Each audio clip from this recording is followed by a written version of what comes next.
hold until sunrise. Before we begin, I have a favor to ask. If you love exciting stories filled with suspense, mystery, and unforgettable moments, please subscribe to the channel, like this video, and share it with your friends.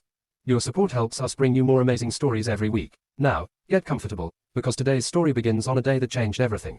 Once upon a time a man called Sergeant Cole hardly didn't know what front this was anymore. Somewhere in the frozen forests of the Ardennes or somewhere close enough to it that the maps had stopped mattering hours ago, the order had been simple: hold the line until sunrise.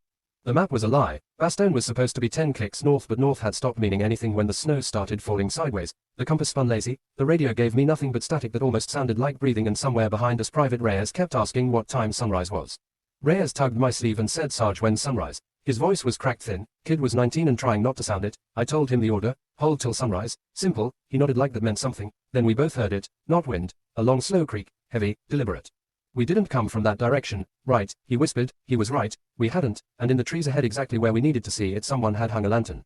We moved toward it without deciding to. You tell yourself it's training, it's curiosity. Truth is, when you've been freezing for 10 hours any light looks like an answer. It was a trapper's cabin old even before the war. Lantern burning clean, door open an inch, no smoke from the chimney, no footprints in the snow around it, not one.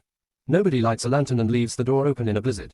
Inside was colder than outside. Fireplace dead for weeks, but the table, someone had been working. Maps of the Ardennes, every one of them wrong. Rivers where there were no rivers. A town called Hold written in pencil over and over until the paper tore. And in the middle a radio, our model, SCR 300, still warm to the touch. It crackled and I heard it clear. Hold the line until sunrise. It was Lieutenant Parker's voice, but Parker died yesterday.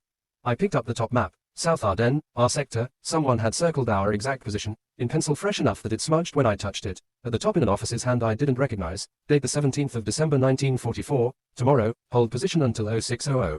Tomorrow was today, and we were already on the map.